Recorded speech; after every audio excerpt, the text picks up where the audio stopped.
देखिएगा, भारतीय संविधान की प्रस्तावना पंथ निरपेक्ष और समाजवादी क्यों बने ही रहना चाहिए। इंडियन कॉन्स्टिट्यूशन पंथ निरपेक्ष और समाजवादी दो शब्दों के 42वें संशोधन के माध्यम से प्रस्तावना में जोड़ा गया था। देखिए, ये सारी मनुवादी विचारधारा है जो संविधान से खिलवाड़ कर रहे हैं। इन्होंने गूगल के पहले पेज पे इस तरीके से ये ऐड किया है, क्विट हिंदी, ये गरीब, युवा, किसान, नारी, त्वरित निर्णय से सबकी गारंटी पूरी। देखो, मैं आपको एक चीज़ बता देता हूँ, नारी को हथियार के रूप में इस्तेमाल किया जा रहा है। ये लोग नारी के साथ इंसाफ नहीं करते, ये सच है। शोषण करते हैं, इस्तेमाल करने के इनके पास में कई हज़ार, कई लाख, कई करोड़ तरीके हैं षड्यंत्र के अंतर्गत। ये कोई भी काम करते हैं। मनुवादी विचारधारा के लोग हैं। मनुवादी विचारधारा के जो लोग हैं वो इंसाफ की दृष्टि से ना तो सत्ता में है और ना ही कोई काम करते हैं ऐसा। कुछ सेकंड के लिए मैंने तो अब जैसे कि इन्होंने ये इम्प्लीमेंट किया, तस्वीरों के साथ में संविधान को लेकर के अपने हिसाब से इस्तेमाल करते हुए नज़र आ रहे हैं। फॉर एग्जांपल ऐसे समझते हैं, चाकू है, उसी चाकू से किसी जीव की हत्या की जाती है और उसी चाकू से सब्जी भी काटी जाती है। इसी प्रकार से भारत के संविधान का इस्तेमाल करते हैं और नारी का इस्तेमाल करते हैं। ये मनुवादी तंत्र के लोग हैं, ये कभी भी इंसाफ नहीं कर सकते। पहला जैसा कि 1973 में अभी इन्होंने दो शब्द, वहाँ से मेरा दिमाग खोदा। भाई, मनुवादियों के पास संविधान और वो तो फिर तभी मेरा दिमाग कौंधा और मैंने इस पर पढ़ना चाहा। फिर मैंने सोचा क्यों ना मैं इसे आपको भी बता दूँ, तो मैं अब आपको बता रहा हूँ, जानकारी दे रहा हूँ। तो इन्होंने यहाँ पीछे लिखा हुआ है कि दो शब्द जैसा कुछ लिखा हुआ है, जैसे मैं पहले पढ़ के बता चुका हूँ कि 42वें संशोधन के माध्यम से प्रस्तावना में जोड़ा गया था। क्या? इन दो शब्दों को पंथ निरपेक्ष और समाजवादी, जबकि ऐसा नहीं है, सेकुलर नेशन वर्ड ऐड किया गया था, यानी न कि ये दो शब्द जो ये बता रहे हैं पंथ निरपेक्ष यानी किसी एक साम्राज्यवाद। अब समाजवादी, अरे इनको पता तो कुछ है नहीं, ABCD इंडियन कॉन्स्टिट्यूशन की बात करते हैं ये।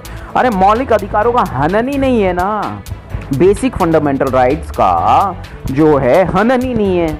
यानी आपको आपके मौलिक अधिकारों से जो लेस किया जाता है संविधान द्वारा, तो वो ये क्या करते हैं, मनुस्मृति के अनुसार आपको आपके मौलिक अधिकारों से वंचित करते हैं, हनन करते हैं। आपके पास में एजुकेशनल राइट्स नहीं हैं, आपके पास में जीने, खाने, कमाने का अधिकार नहीं है। फॉर एग्जाम्पल, अभी प्रेजेंट टाइम में योगी ने कहा कि जातिवादी व्यवस्था के अनुसार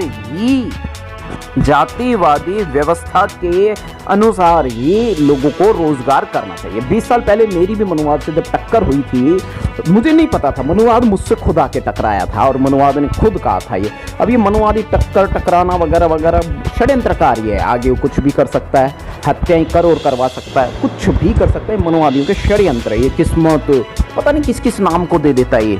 अभी यहाँ संविधान के नाम पे खिलवाड़ कर रहा है, पंथ निरपेक्ष और समाजवादी कह रहा है इन दो शब्दों के 42वें संशोधन के माध्यम से प्रस्ताव में जोड़ा गया था, जबकि ऐसा नहीं है, सेकुलर नेशन वर्ड जोड़ा गया था। वही वो दो शब्द थे, धर्मनिरपेक्ष राष्ट्र, ठीक है, ना कि ये समाजवादी। किस बात के समाजवादी? भाई अधिकार छीनने के, यानी आपको जीने, खाने, कमाने का अधिकार नहीं है, आपको शिक्षा के और चिकित्सा के राइट्स नहीं है, ये करते हैं, जबकि सरकार की जिम्मेदारी है इन सब चीज़ों का, ठीक है ना। तो भारतीय संविधान की प्रेम्बल को अक्सर कई कारणों से खास चैप्टर में का दर्जा मिलता है। अब ये बताएंगे भाई जी, ठीक है जी।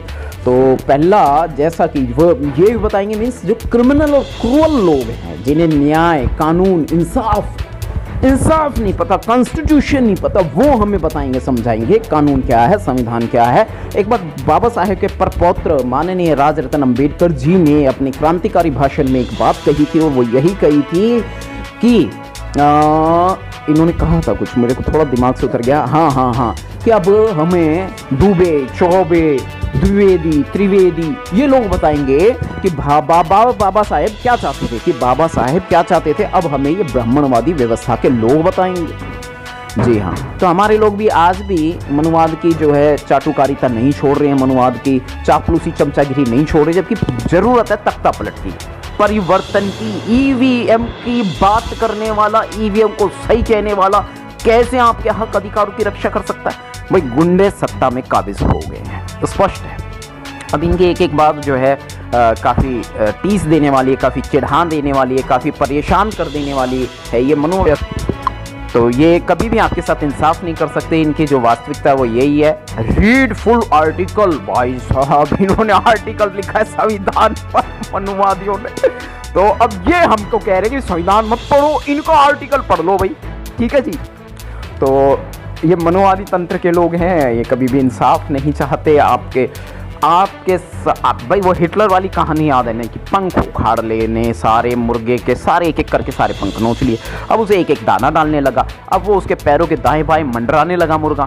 किस लिए? उसको एक एक दाना जो मिल रहा है, अब उसे ही वो जीवन समझ रहा है, क्योंकि पंख तो जा चुके। अब जो वो बदहाल में है, अब वो मुर्गा जो चलने फिरने उड़ने के काबिल नहीं रह गया है, चलता जो भी है, उसका जीवन उसने बर्बाद कर दिया। अब तो वो जो एक एक दाना डालता है ना, वो उसके ऊपर डिपेंड करता है। वो एक एक दाना ही जो उसको मिल रहा है वही जिंदगी, यही पूरे समाज की हालत कर रखी है। इसीलिए मजदूर बना रखे, इसलिए वही मुर्गे जैसी हालत कर रखी पूरे समाज की कि अब ये अपने अधिकारों को भूल गया है। अब वो एक एक दाना जब मुर्गे को मिलता है तो उसको लगता है यही जीवन है।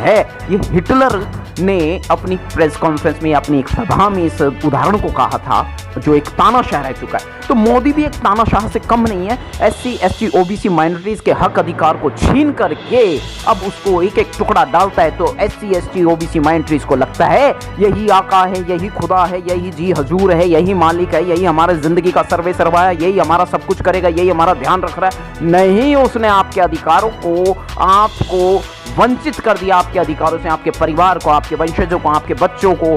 वो आपको अभी देखिए किसान आंदोलन में 700 लोगों की शहादत हुई, फिर दोबारा से मतलब किसान आंदोलन किया जा रहा है और उस पर फिर से रोक लगाई जा रही है। इवन किले तक लगा दी कि कोई व्हीकल वहां पे ना आ जाए। तो भैया अब आप खुद समझ रहे हैं, मूल निवासी इस बात को समझ लें कि मनुवादी तंत्र है मीडिया में, न्यायपालिका में, और मतलब जो है जुडिशरी मीन्स न्यायपालिका, हर जगह ये काबिज हो चुका है, हर जगह पार्लियामेंट में। तो मनुवादी तंत्र के लोगों को यदि आपने नहीं पहचाना, ये है कितने गिनती के, याद रखो। ये जो लोग हिंदू बनने की कोशिश कर रहे हैं या बने हुए हैं, या जिनको ये वहम हो गया है कि वे हिंदू हैं, ये उनका भी भला नहीं कर रहे हैं। इस वहम में कभी मत रहना। ये जो मनुवादी तंत्र के लोग हैं ना, इसके खिलाफ बहुत सारे हिंदू आवाज उठा चुके हैं। अब इससे ज्यादा मैं क्या कहूँ। आए दिन धरना प्रदर्शन होते, मेरा वाहन मेरी संपत्ति वाली यूनिट इनके खिलाफ काम कर रही है और सही कर रही है, और उसमें अधिकतम लोग हिंदू ही हैं। बस इससे ज्यादा मैं क्या कहूं। जय भीम, जय भारत, जय संविधान।